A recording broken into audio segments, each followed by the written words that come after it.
The colony of Aris Prime was a dream come true for all of humanity. It was not just a city on another planet. It was a symbol of how far humans had come.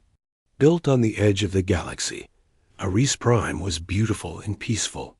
Its skies were orange at sunset, and tall silver towers stood proudly under two moons.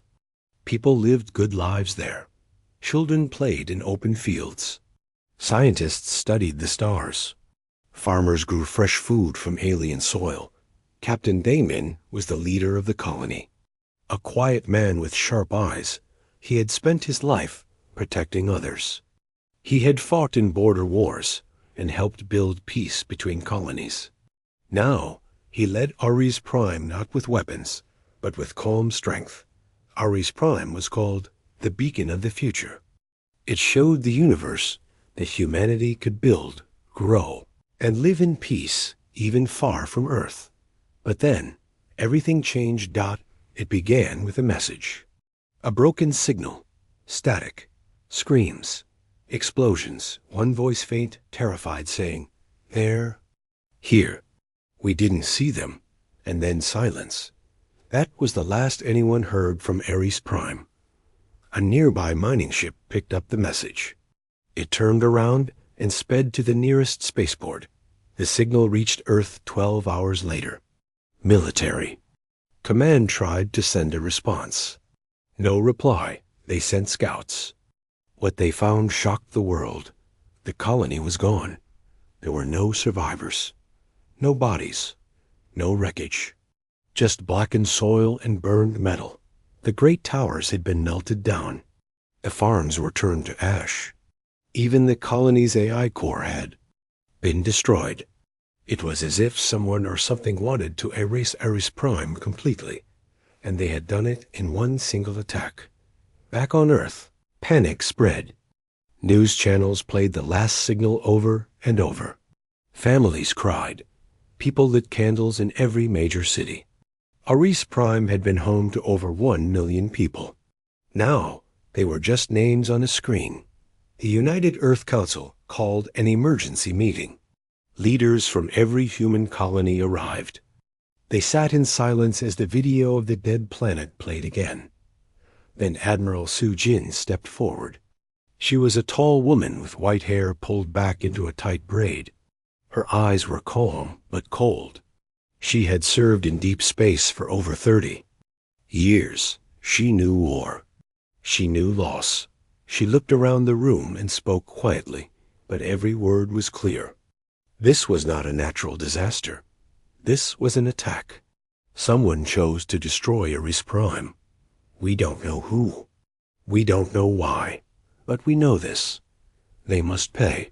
One politician stood up. We don't have proof yet. We must wait. Gather information. Su Jin turned to him, her voice colder now. 1 million people are dead.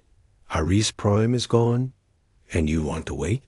Another leader added, if we strike without facts, we may start a war.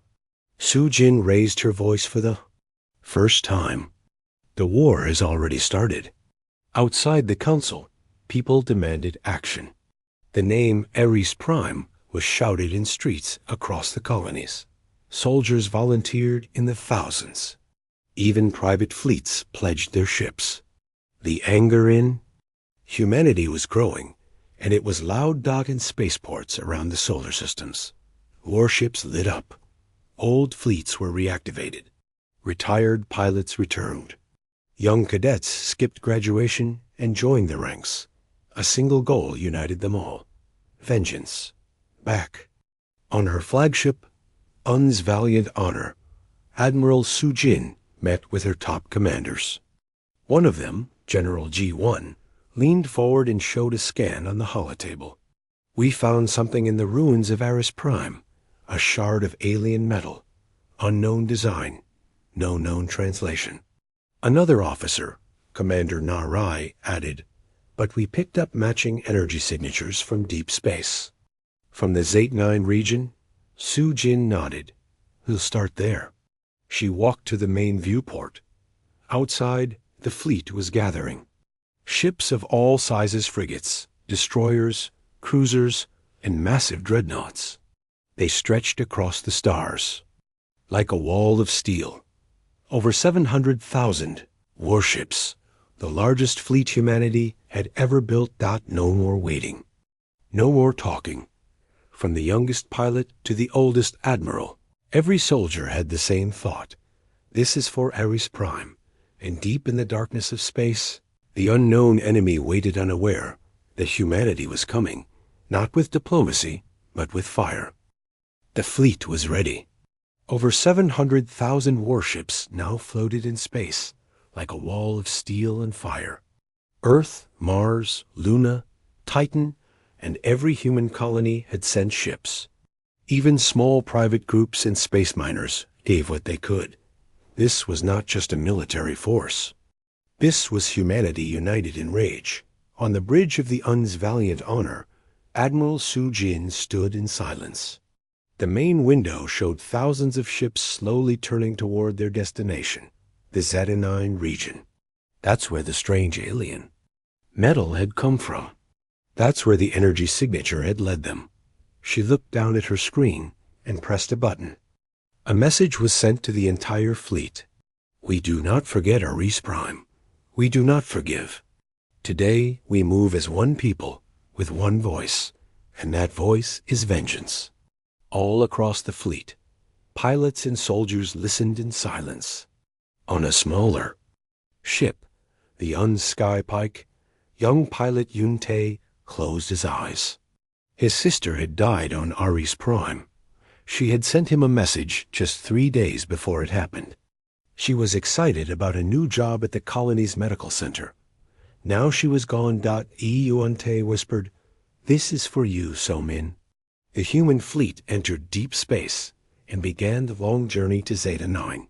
The ships moved like a river of fire, passing stars, asteroid fields, and dead systems. Drones and scouts moved ahead. And finally they saw something. A fleet. Alien ships. Unknown design.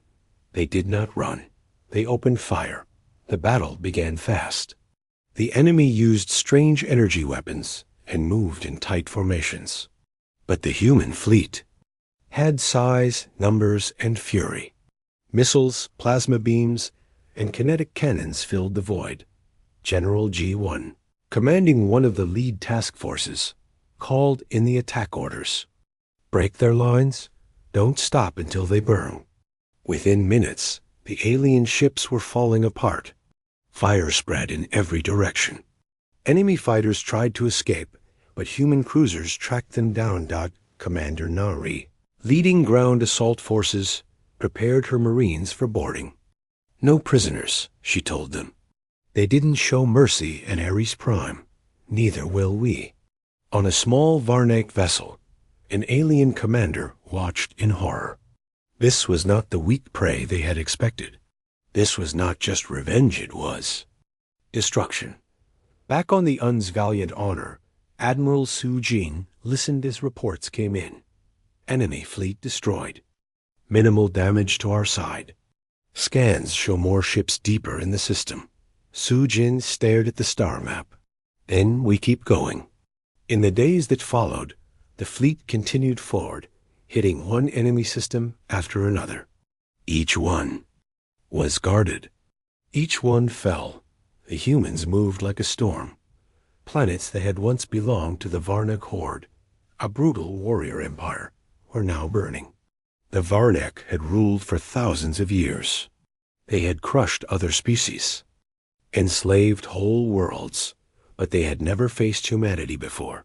Not like this. Eun Tae grew into a hero during the raids. His sharp flying and fearless attacks earned him the call sign, Flame Wing. He flew through enemy lines, saving ships, and destroying enemy carriers. At night, he would look at the stars and think of his sister. In one system, the human fleet found a Varnik slave world. Millions of alien civilians, weak and starving, were being used in mines. The human Marines didn't leave them behind. They freed them, gave them food, let them go. Even in vengeance, Humanity remembered mercy, but not for the enemy soldiers. Word spread across the galaxy. Other species who feared the Varnak watched in shock. Some even sent messages of support. Others sent weapons and fuel to help the humans. The name Aris Prime became more than a memory. It became a warning. Back in Varnak space, panic started to rise. The alien leaders couldn't believe it. They had destroyed a single colony, one, and now their entire empire was under attack. Varnak High Warlord Jarnock, in a dark stone palace on his homeworld, slammed his fist on a table. They're just humans. Weak. How are they doing this? Varnik advisor spoke quietly. They're not weak. Not anymore. They lost one world. They are burning 20 in return. Jarnock's face turned pale. He had made a mistake. They all had. On the human side, losses were small, but they still hurt. Some ships didn't return. Young soldiers died. Yunte's closest friend, pilot Mingyu, was killed in a blast during it.